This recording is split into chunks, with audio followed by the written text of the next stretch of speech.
What's how's it going? Welcome, everybody, to In the Nick of Tom. This is episode 3. We've got a lot in store for you as far as the week in review. Some of it good, some of it we'd like to forget, at least for me. Not And me. then we're going to get into a little bit of week 1 of the NFL season that's coming up. We have a very special guest for you. Lord Maximus will be joining us here in about 10 minutes, so we're very excited for that. But Nick, go ahead. Tell us about what you've been doing, what you've had going on the last week or so as far as the algorithms and the bets and everything. Yeah, actually it's been pretty interesting just because I think when you wrap up baseball season, although it's still got another month, and you have football starting, there are some spots that the books just make mistakes, right? Like as we all know, this is a daily grind. Mm-hmm. And I think All too well. yeah. And as you know, my whole shtick is like these are markets just like any other market, right? Mm-hmm. Sports betting markets, they're not efficient, and I think you find a lot of inefficiencies when there's overlap. When you got college football, a lot of their focus is on college football. There were some pretty big line moves in baseball, and that leads me to my stocked question. No, this was actually asked. Kind of what's the difference between a line move at Pinnacle and a line move at DraftKings? And for those of you that don't know, Pinnacle is kind of the Bloomberg of the sports betting world. They welcome sharp action. Believe it or not, you can actually get banned from sportsbook. Oh, really? Were you ever banned? One time, Once. they Crazy backed me news. off. They don't really ban you. I was pretty careful. You try to be careful about it, but they'll lower your bet size to $10. That's the new way of Wow. doing it. They'll back you off. But Pinnacle, if you go to their site, they don't serve U.S. customers or clients, but they are the liquidity provider. They open most of the lines, and they're minus 105, so the juice is less. But that's where you're going to get $10,000 and $20,000 limits for even baseball, and that's where you're going to get sharp action, and that's where you're going to get line moves. So Mhm. um, when I say AI, I'm what I mean is Terminator 2, Terminator 3. No, but what I mean is basically this idea of like you can create a database of like line moves out of different books, and you can say, all right, when there's a line move coming out of Pinnacle, all right, then that means it's sharp money, that means it's sharp steam, and it's 84 and 52 against the spread or whatnot. And so you Mhm. can kind of keep a database of line moves, and so line moves out of Pinnacle are going to be more significant than like your uncle Bob calling you up and telling you like he's putting an extra 100 with his local bookie. Right. He's like, so I wonder how that goes if you get, like, semi banned from Pinnacle. Do you think they send you like a courtesy email like, we've noticed you're pretty good at this? You know what I mean? Like, well. like if they catch a card counter or something, Honestly, I want to get my butt. you can stay. You can only put My $10 down. dude, I want to get my buddy who was backed off at MGM in Colorado, but like Pinnacle like supposedly really doesn't back anyone off because their whole thing is like they're proud of it. They're like we're a liquidity provider. We're not trying to take because a lot of these books, believe it or not, they'll take a position in a game, especially smaller Mm. market and so Pinnacle. But I can guarantee, um, yeah, they do send you like an email. They're like, unfortunately, we have found you to be on the XYZ list. Anyone that's kind of Oh, done online gambling in general, that there's like, it's like a gray list. They yeah. give you Well, your I'll tell money you. back. Okay. Well, I'll tell you this much. If I had been on there, they certainly would not be sending me that email the last week. Jeez, it's Oh, Quacky's regressing to the mean, and he's like upset. He's like, dude, yeah. and it's like, Well, I will say that I think football. Well, college football's obviously already started, but just in time as it seems like it's. I mean, baseball is tough. I'm actually surprised, as I've said a few times. I'm surprised I did as well as I have for as long as I did, and maybe I've lost I've lost three in a row now, which I think has only happened one other time. But I mean, we go through ebbs and flows, but I'm definitely ready for a change. It's funny how it really does become a grind with baseball. Dude, and I think there's a lot of handicappers in that same mindset. I'm there too, and I'm doing even more algorithm stuff. I've noticed a lot of baseball cappers being like, all right, guys, let's bounce back over a bad weekend. And it's like, dude, these Hmm. same accounts, it's like, I think people are burnt out and actually capping poorly, more poorly. For sure, for sure. It's funny too. It's kind of coincide a couple times where I've gone on what I consider to be a cooler, where I've lost like three in a row or so, or had like a losing week or something like that. Like I think a couple weeks I went like 3-4 maybe. But it seems like when that happens, all the other, a lot of the other cappers are kind of, I hear like the murmurs on Twitter and that sort of, it's like no one's really having a good week, so that always makes me feel better. But I Dude, don't know. that's just the algorithm serving you good stuff, dude. Yeah, but I don't know. Yeah, right. Yeah, it's like watching my 600-pound life like version of Exactly. make me feel better. Just Oh, like don't show him any winners on his feed. That makes me worry. dude, it's like He thinks he's the still good at this. dude. We're gonna cast you as that Jim Carrey. What was that movie? The Drew Carey Show, or the Truman Show. No one. That's funny that you bring that up. That was one of my favorite. This we can dive into this in another episode, but I used to have almost that entire movie memorized as a kid. And I You think do have an out. Let's plug your. You do have a good memory though. it is pretty good. I don't, a lot of people ask me if it's a photographic memory, and the the truth is I really don't know. In fact, I'm not 100% even sure I know what that means, other than like when I see things. But I don't know. Like my memory is based on a lot of numbers and arbitrary things, or I kind of come up with things, and I can. It's kind of hard to describe. I can create my own associations to something.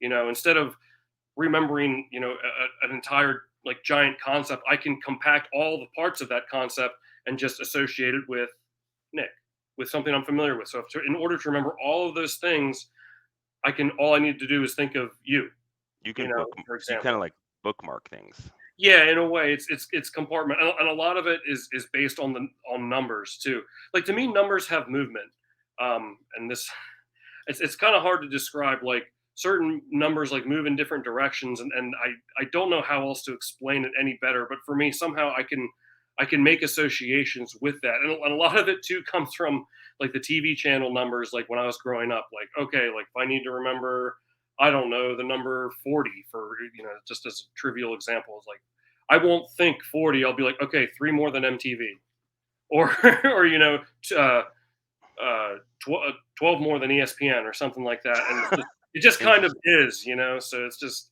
that's just uh, that's just kind of how that works. I don't know how to describe it any better, but it's a system that's worked pretty well for me. But Yeah. we can unpack that in detail when we have like 12 and a half hours Yeah.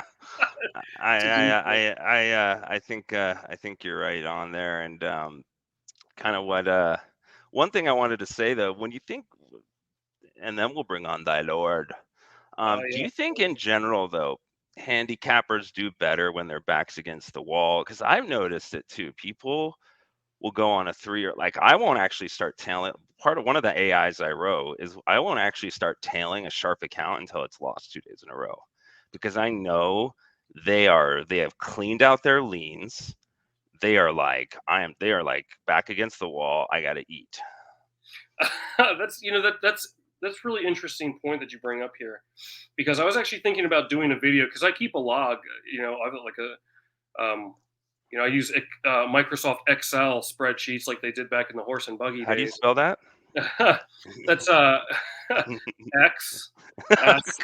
So so what I've noticed as I'm noticing some trends. I really don't go win loss win loss. It's very streaky. Like I'll lose three in a row, then I'll win six or seven. Then I went on a 9-game win streak, and then I'll lose two or three in a row. Then I'll win three in a row. So what I was thinking about doing, and I probably will do it later this week, is compile like make a video and be like, hey, like I'm giving all the viewers a guide of like when is maybe the best time to bet my picks. Like okay, like over under Oh, yeah. overs. This is what I have. Like when I take this team, I'm this record, to show them the good and the bad, and show them those streaks so they can to kind of help them make a decision. And I don't know, maybe it wouldn't be helpful, but I feel No, like it absolutely would be helpful. to let them know like because I think, we had mentioned maybe a while ago about like how we get, like some pushback or maybe some trolls at times. It's like, oh, like this guy's hit 8 in a row, 9 in a row. It's like, oh, man, I'm going to follow this guy and like take his pick. Well, there goes the win. You're like, this guy sucks. Dude, it's like you're at the craps table and the person buys in when you've passed down 6 in a row, and you're like, Yeah. dude, So, are you serious? It's yeah. like I'm an atheist until I start gambling. But the thing is like okay, so it is in the data, like for baseball, like there is data to support it, and like it's like, oh, fooled by randomness, is it random, is it not? That's always the question you're asking yourself. But Mhm. I actually think, and I'm betting this, that you can find trends within cappers own handicapping, just like you can within sports teams in baseball, right? Like losing teams on a win streak, when they've won 3 in a row, that is the best time to bet a team that's sub 40%, that Mhm. has and like, and why? Well, because 3 in a row, it's not too big, but once they hit 5, it's like, dude, and so Right. let's bookmark that in your mind as a side project. And for Like 4 easy there's payments, you can buy our self-selected moving average, tracking your own picks. Just yeah, so. yeah. But So, I think that's what Sharp, kind of we'll transition yeah. in, and That's definitely something to unpack for another time. And I will make that video. I have most of the data, so that'll be helpful for people who after 3 in a row. We'll see how today goes all with, right, all right, with I today, hear but you. we'll see. If they're gonna run me out of town after if I lose 4 in a row today. But anyhow, so we'll table that for now and bring that on another time. But let's go ahead and bring on our special guest here today. We've got Lord Maximus here. There he Lord, is. welcome to the show. He's got a lot going on. If you don't follow him on TikTok, on Instagram, you definitely should. Not only are his picks very savvy, and he has a very unique approach that he's going to tell us about. Yeah, that's right. Don't we're going to shower you here. But Tell me more, young sir. but the content he comes up with is really hilarious. In fact, I remember when I first found you, there was one where you're in the bathroom, you were shaving, and I commented, I was like, "Are you point shaving?" and then and then a bromance developed from there. So, Lord Maximus, welcome to the show. How you Yeah, doing? welcome. How's Thank it you. going? Thank you. First, I must say, Lord Maximus here, among 2 lords and no ladies. Quite right. Yeah. Quite right. What I've been doing here on TikTok is trying to come up with a like a common man's way of betting. And I know you cappers, you statisticians are checking the weather, the rain, the mist, the honeydew, the Radioactive honeydon'ts. aerosols, we measure those. Yeah. It's ridiculous. Only to get 1 win, okay? You're just trying to get 1 friggin' win. So I'm not a guy who's like looking to sell bets or anything like that, but I follow a lot of sharp guys like you guys. And I see all the work that goes into it. And I said, you know what? Let me go ahead and try this. Let me see if I can be a sharp bettor too with my data sets. And I could not find very many meaningful data sets. And you're just scrolling for days. And finally, you get it like this baseball fog, like, it all comes down to like, what did they do yesterday? Like, I don't know how much really matters. And so what I've done is I kind of weeded all of that busy stuff out, and I've come up with this method of picking heavy favorited parlays, anywhere from 6 teams to 15 teams. Yes, and I'm winning. In the last 30 days, I've gone 18-3. No kidding. All of these are on my TikTok. I've been betting small because I'm constantly like experimenting. Okay, and so yesterday I think I kind of posted my algorithm for this thing, and there's 2 rules. Okay, you want to pick 2 crappy pitchers going against each other. And when you find those 2 crappy pitchers, you're going to say, I just want to go over 3.5 for that team. Then on the flip side, if you kind of run out of those kind of teams to build on, you're going to take a heavy favorite, an ace, against some garbage team, and you're going to give that ace, that favorite team, 4.5 runs. And that I've been killing it. I've been killing it with this method. I'd like to hear your opinion. No, what's the average like risk to reward? Let's say you risk $100. What is the like? Do you get 100? Is it like plus 120, plus 180? Good question. So I've been trying to just double my money. So I've been trying to go. If I put in 100, I get it up to like plus 110. I'll get like $98 or something, or whatever that is, 105 or whatever. So that's what I've been trying to do, is just double my money every time and get real close to that. And if I can't get close to that, I don't want to push it, because you get things like the Mets losing back to back to the Nationals the other day. That screwed my whole thing up. Yeah, that's like a financial crisis. No one saw that coming. I mean, the thing is it's interesting though. So you're almost like 18-3 on not straight bets, but like bets that are almost even money, maybe a little up or down on the juice. Okay. Yeah, I like it. And I'm telling you, it's been working so well. And you watch tonight. I think the Phillies were having a hard time with Miami. They need to score that. That's good, because we got the over. I hope I hope they're struggling. What did you take in that game, Lord? I just needed both teams to score at least 3.5 runs. And when I got off and got onto this, I haven't seen that yet. Do you see it? Yeah, it's 2-2 in the bottom of the 8th right now. So. Quite right. There's no second base thing anymore on base. You remember that whole thing they did for like 2 years, the second base? Yeah, they're still doing that in extra innings. Oh, yeah. Where do we find these people? Even more exciting. Yeah. There's a guy on my video today that said, "Who's going to be here when Phillies lose 2-1?" Oh, in your eye, bro. No. It's going to be great. It's going to be great. Yeah. So let me run this by you. So yeah, go ahead. So with football coming up, I wanted to kind of come up with the same kind of strategy, but apply it to football. And I haven't tested it yet. I've never done this before, but there's a bet on BetMGM that you can bet both teams to score at least 10 points. You feel me? Nerfy. I get my Nerfy juices going. So I am a short-term data guy. So what I did was I went and looked at last year's results, week 1 through 17 or whatever it is, 18, whatever. And I did the math here, and there's an average of 2.6 games per week that don't score above 10. Okay, so you're looking at 16 games a day, or 16 games a week, 17 games a week, whatever it is, 16. You just got to pick, from my calculations, about 7 or 8 of those games to have both teams score 10 or above to get your odds up to about a plus 110. This is what I'm going to be trying here in the first couple weeks of the NFL season. Thoughts? Yeah, well, I love this system already for probably a reason that no one else has thought of but me.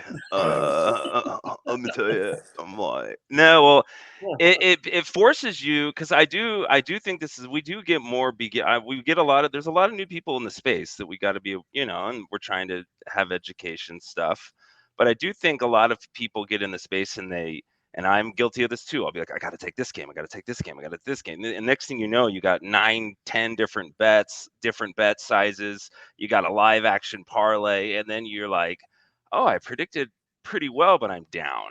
And then with yours, it's like, dude, at the end of the day, it's one bet. Sure, there's a lot of information going in, but it's one bet, one result. And I always advocate for newer people. Hey, or even people that are struggling, you want to change your betting? One bet a day.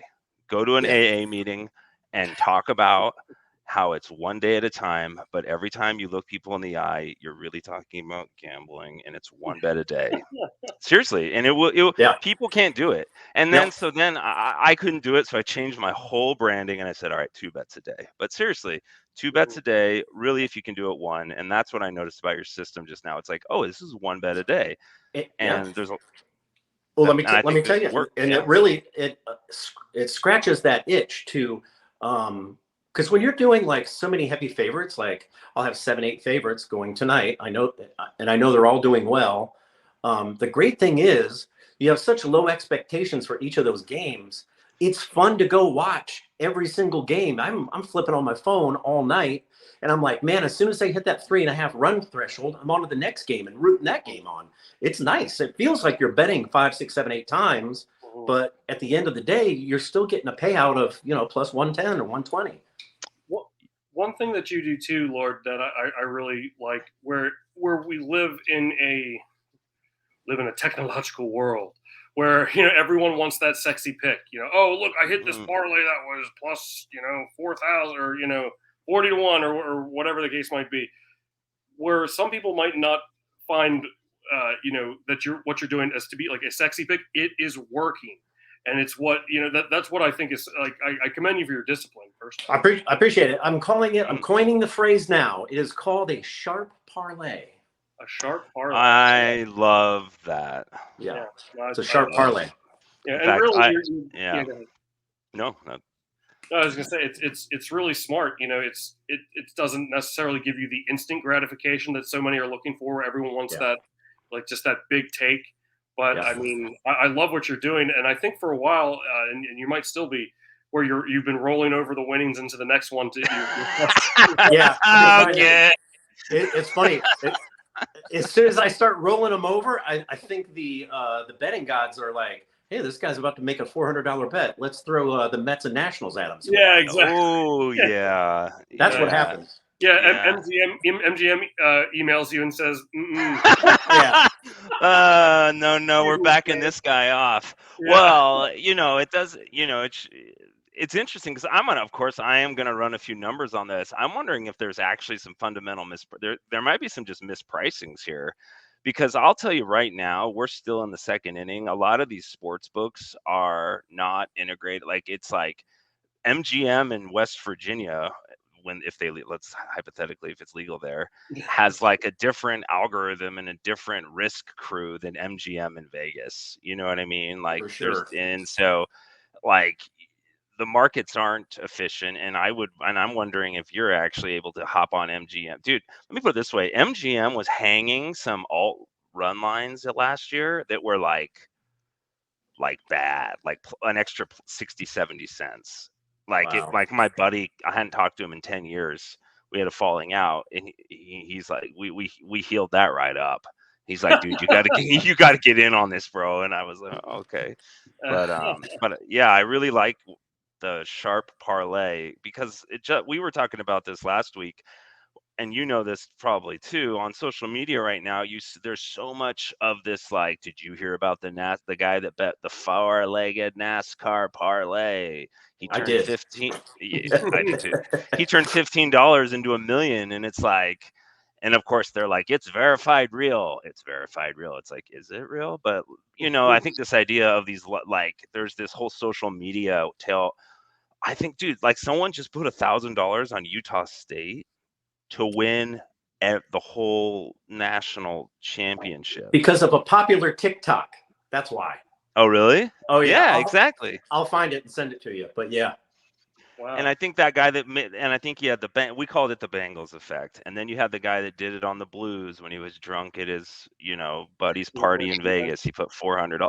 And so I think books are also taking in a lot of this money on the edges. But I do think there is a lot of in finance, it's like they call it fat tails. Basically, like it's really hard to price things that like what that NASCAR parlay, like, dude, if there's insider trading or insider driving, like the books are, you know what I mean? Like, yeah. And I'm not, anyway, I'm digressing a bit, but I think there's a chance your parlay actually has a ton of math. It probably has a ton of math to back it, so. Yeah. Well, I've been winning lots of money to buy new jewels. Let's see it. Oh, look at this. I love that, dude. Wow. Quite right. If this doesn't get you any follows, then I don't know what will. Folks, follow me for more jewels. You gotta follow for these sharp parlays. I know. I admittedly haven't been telling them myself, and now I know I need to. I am too. Yeah. Got to try it at least once. Yeah, and Lord, I think one you were talking about that 10 points each sort of prop on MGM. Yeah. That might be something to look into. I'm going to create work for Nikki here to test how often that works, versus what the over-under is in the game. What the correlation is between the listed total and how many times. Man, there's, and I'm really going to equate this to a baseball game. I think that you're probably going to look at two major factors. You're going to look at quarterback rating, and you're going to look at defensive rank to figure it out. Yeah, I think that. Nick, can you get to work on that? Like, I don't know, right away? Yeah. You like those reports in the morning? I have we're gonna need you to stay in on Saturday. Dude, if you gotta be careful. That'd be great. So, Lord, while we have you on here, and kind of segueing into Week 1 NFL, is there a game or any games that are really sticking out to you that you wanted to bring up, or are you still kind of looking over the slate? Or it's okay if you don't. I'm just curious. I will tell you that all the games scare me, every single one of them. Week 1's tough. Week 1 is tough. I will say really quick, I want to say that Week 1, I've written it down here, my sharp parlay for NFL Week 1, Bills-Rams. Okay, slow. Patriots, Go slow Dolphins. for people. Go slow for people. And for me, Eagles, Lions, Raiders, Chargers, Bucks, Cowboys, Broncos, Seahawks, Packers, Vikings, 49ers, Browns. All of those teams are scoring 10 points on either side. It's a plus 110. It's 8 teams on Week 1. You heard it here first. It's probably going to, don't tail me because this is just experimental. But that's what I'm going with basically no stats. We've got a bunch of players moving around. Things are going to get weird the first couple weeks. But I think by Week 5, I'm going to be hitting my stride. Yeah. I mean, that's a segue. A lot of people don't know what the price or what the hell is going on in Week 1, right? And so you literally, in baseball, for example, you can take underdogs the first 3 games of the year blind, and it's like 12% ROI. A lot of data too. Yeah. I know you love cool stats. I don't have a regular official stat, but when I started putting 4.5 runs on teams to win, dude, almost every single day, doesn't matter if you pick the loser or the winner, that plus 4.5 wins you the game. If you're not picking like stupid games, just like games that are going to be, you just know it's going to be close. Like the Phillies game right now, it's going to end by 1 run. You know what I mean? We're both like, whoa, don't tell us the score. I have no idea what it is, but I hope it's over 8.5. I'm watching it over here on the side. Tommy, nice. Did you have it at 8.5 or 8? I got it at 7. Oh, over 7? Yeah. So I'm hoping for extras here in that game. Yeah. Yes. Have you guys ever seen a 5.5 line in baseball? No. Back when Kevin Brown was pitching, remember him, dude? In Petco Park. And Petco Park had the walls out still. Man, I'll never forget Kevin Brown.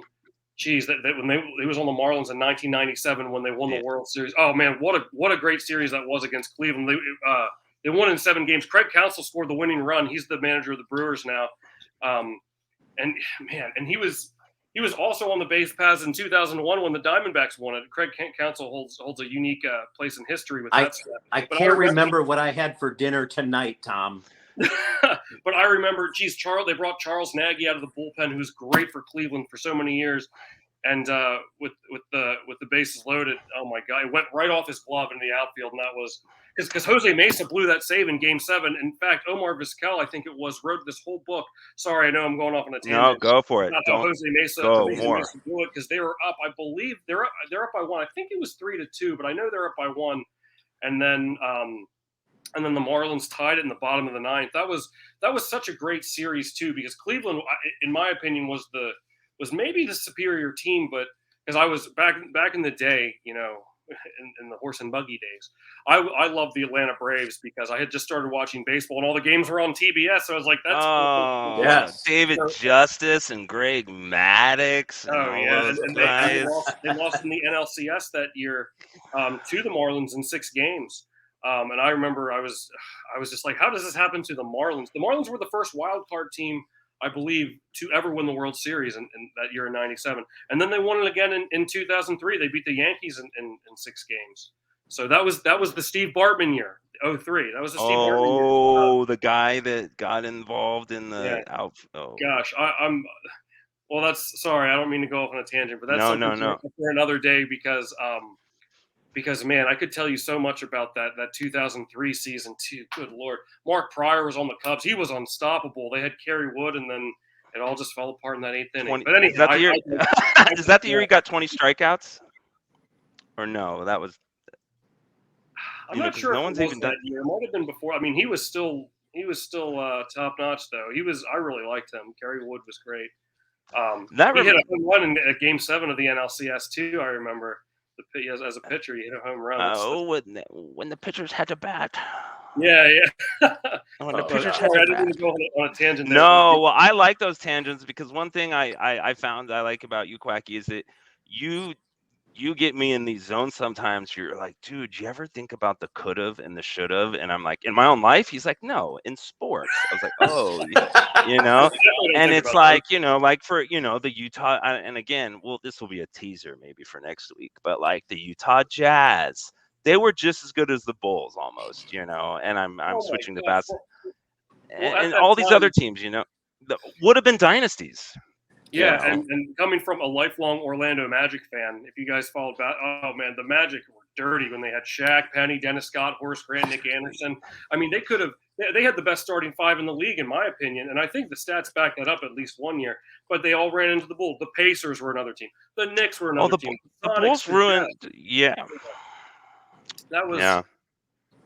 Well, the Rockets did win too, so that I can't count them. But there are so many teams that could have been dynasties. That those Pacers and Knicks teams too, especially the Pacers, man. They had some great.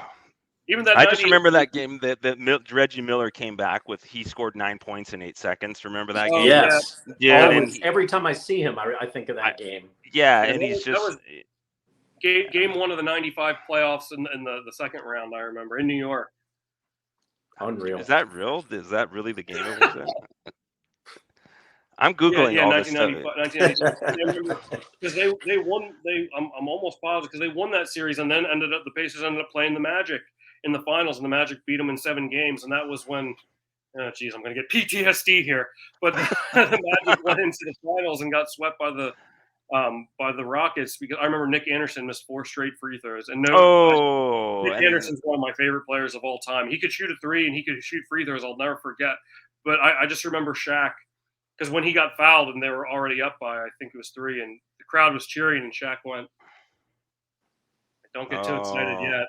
And that's why, folks, you just want to get integrated and grounded and make sure you're only doing sharp parlays. Do you want to get emotional? Exactly. Do you want to have a full life with sports? Do you want to have fun? No. Yeah. Sharp parlay. Do you want to have fun, or do you want to end up like me getting PTSD 28 years later?